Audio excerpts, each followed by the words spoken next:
सभी भक्तजनों को मेरा निवन प्रणाम। राम राम, जय श्री कृष्णा। पुन्नम सिहाग की दुनिया में आप सभी का बहुत बहुत स्वागत है।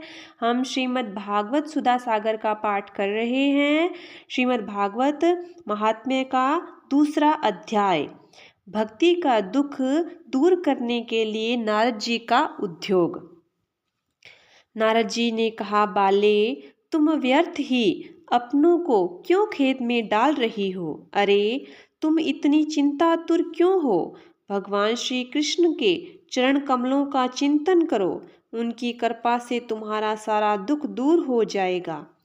उन्होंने कौरवों के अत्याचारों से द्रौपदी की रक्षा की थी और गोप सुंदरियों को सनाथ किया था। वे श्री कृष्ण कहीं चले थोड़ी ही गए हैं। फिर तुम तो भक्ति हो और सदा उन्हें प्राणों से भी प्यारी हो। तुम्हारे बुलाने पर तो भगवान नीचों के घर में भी चले आते हैं।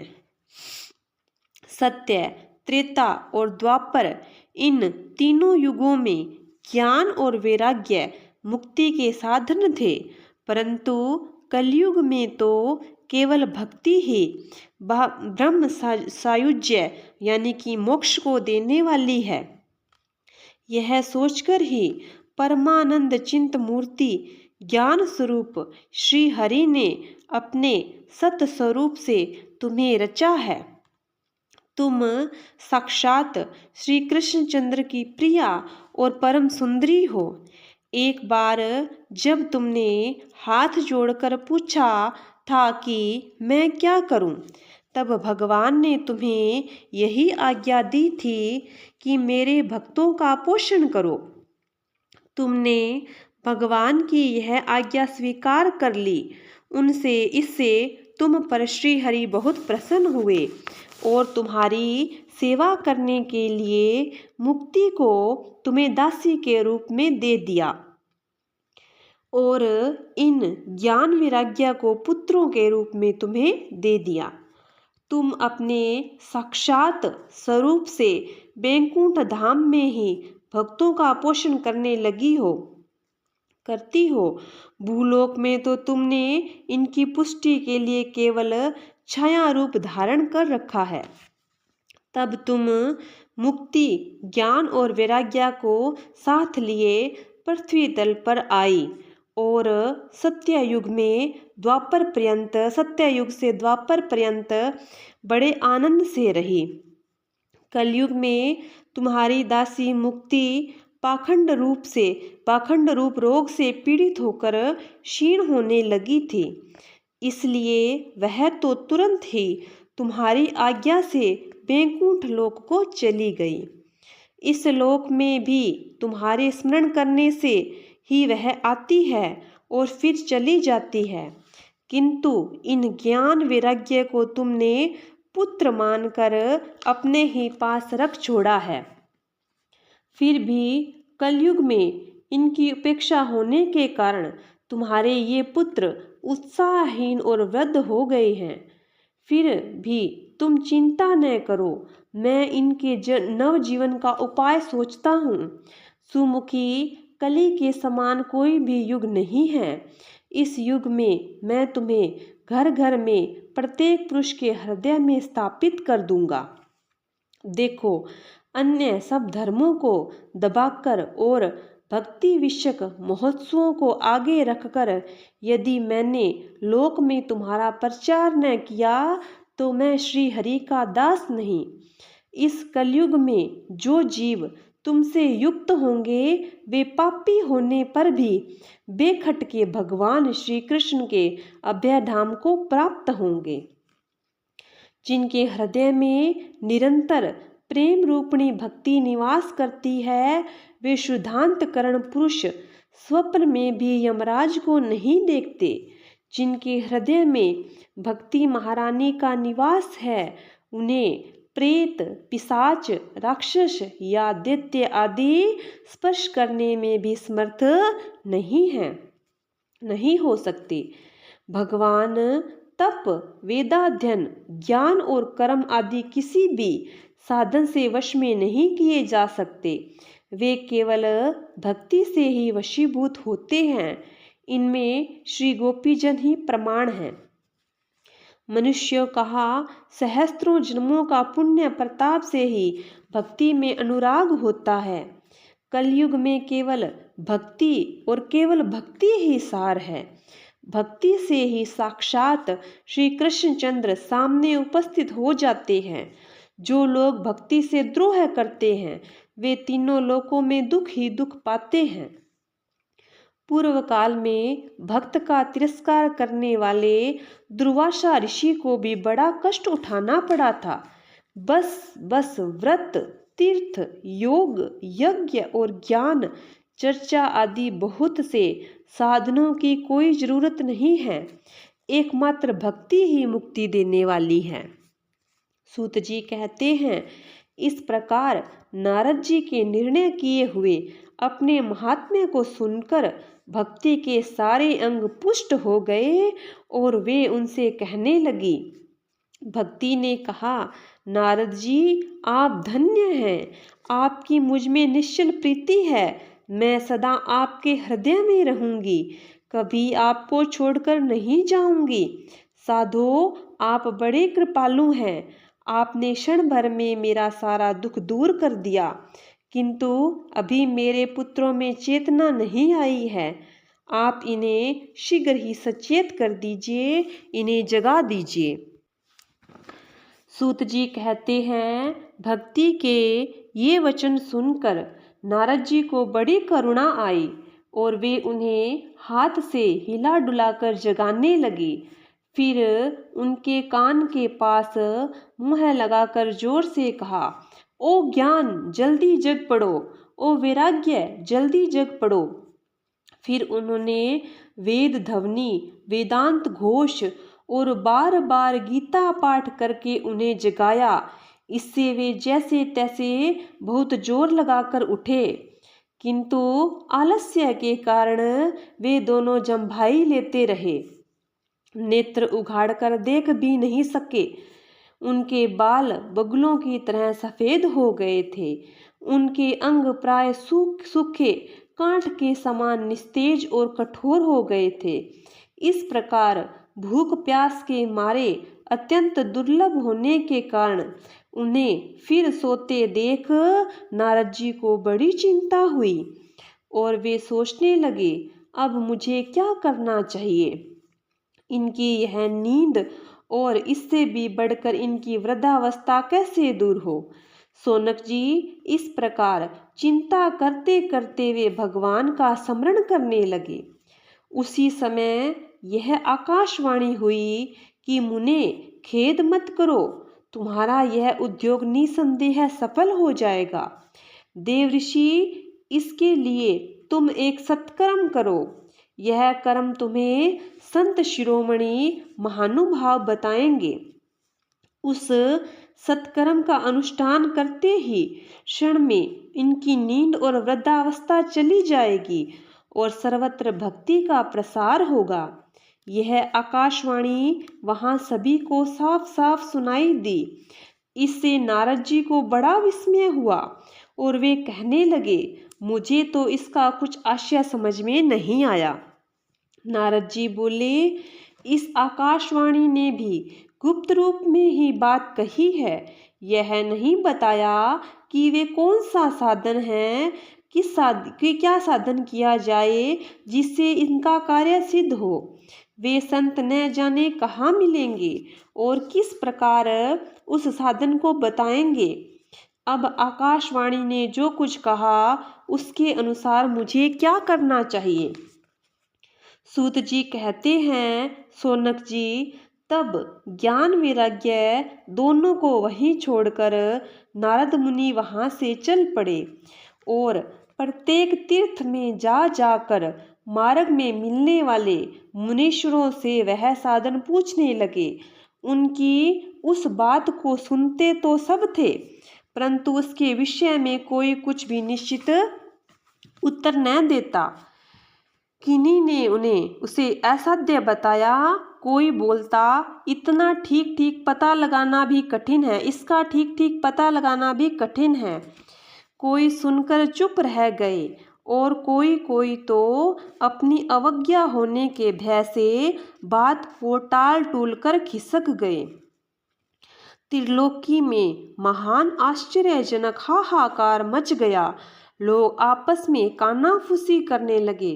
भाई, जब वेद ध्वनि, वेदांत घोष और बार बार गीता पाठ सुनने पर भी भक्ति, ज्ञान और वैराग्य ये तीनों नहीं जगाए जा सके, तब और कोई क्या उपाय हो सकता है?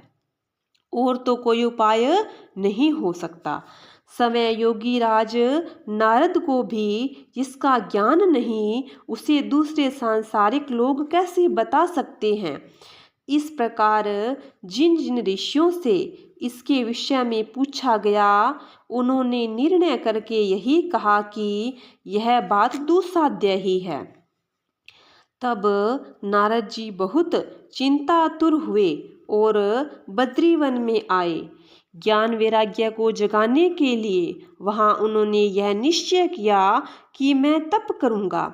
इसी समय उन्हें अपने सामने करोड़ों सूर्यों के समान तेजस्वी सनकादि मुनीश्वर दिखाई दिए। उन्हें देखकर वे मुनिश्रेष्ठ कहने लगे।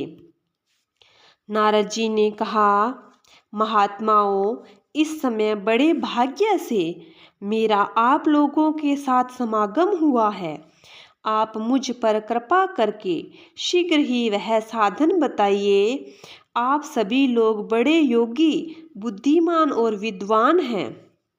आप देखने में 5-5 वर्ष के बालक ही जान पड़ते हैं, किंतु पूर्वजों के भी पूर्वज हैं।